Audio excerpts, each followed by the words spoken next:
might not know is when that is playing, we're usually dancing. Getting So down. I thank you for getting in on it with us. Welcome into Wednesday. We thought we'd start off local on 2 with something a little sweet. I'm Larissa Wall. And I'm Laura Schweizer. She has got the best cupcakes in town, and now she has a new book to tell you all about how the cupcake collection got started. Please welcome our friend, Mignon Francois. It's so nice to meet you officially. I'm so glad to be here. Thanks for having me. Absolutely. I mean, the cupcakes are incredible, but we got to talk about the book. Tell us everything and how it all came to be. Yeah, we were drowning in debt and brokenness. We were losing everything that we had. We were living in that house a lot of times with no electricity and getting bottled water to fill the tub because water didn't run out of our faucets on a regular basis. When my neighbor knocked on the door and asked me to make cupcakes, a lot of people don't know that before I even started this business, I didn't know how to bake, not even out of a box, but all the recipes are mine, which is an indication that all you have is all you need to get you from where you are to where you want to be.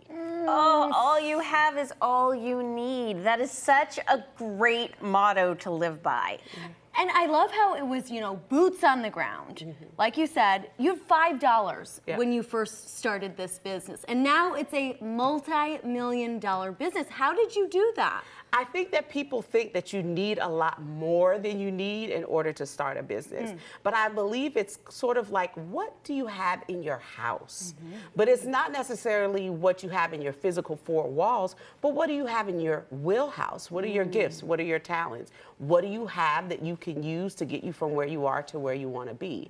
And that's what I did. I knew what out looked like for me. I wanted field trip money, I wanted electricity, and I wanted to keep our house. We were losing it to a foreclosure sale on the day that we opened the business. And I've been in that home with the cupcake collection now for 15 years this year. Wow. And I own that property. Wow, and your kids, I mean, you had kids during all this, through the good, through the bad. I'm sure they kept you kind of moving forward through the hard times. My children were the reason why I started this business. They also were my biggest cheerleaders.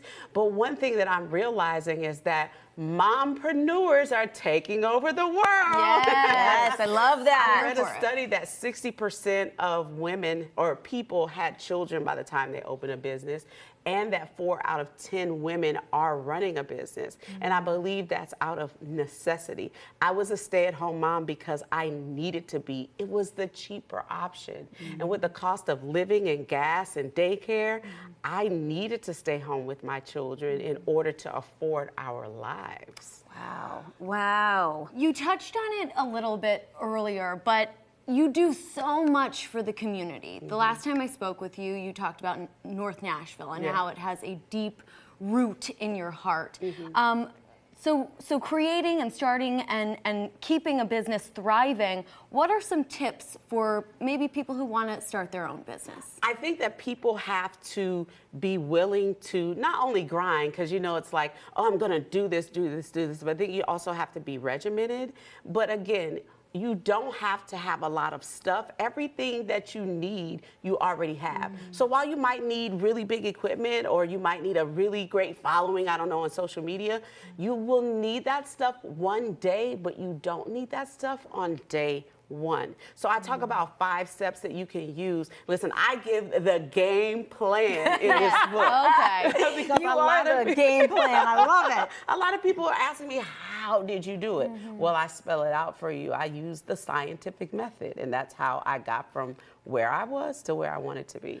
Well, from where you started, you are a descendant, and I want to get to this real quick. We've got about 30 seconds left. You're a descendant of people who were enslaved on a sugar cane plantation. And now you are running a business that's built On sugar!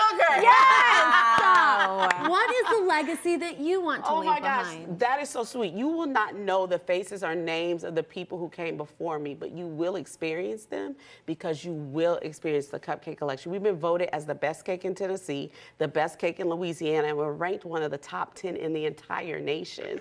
And so I'm leaving a legacy for my children that they can give to their children, and they can have free gluten-free enterprise in our generation. I have chills. You're You are amazing. so beautiful. Thank you.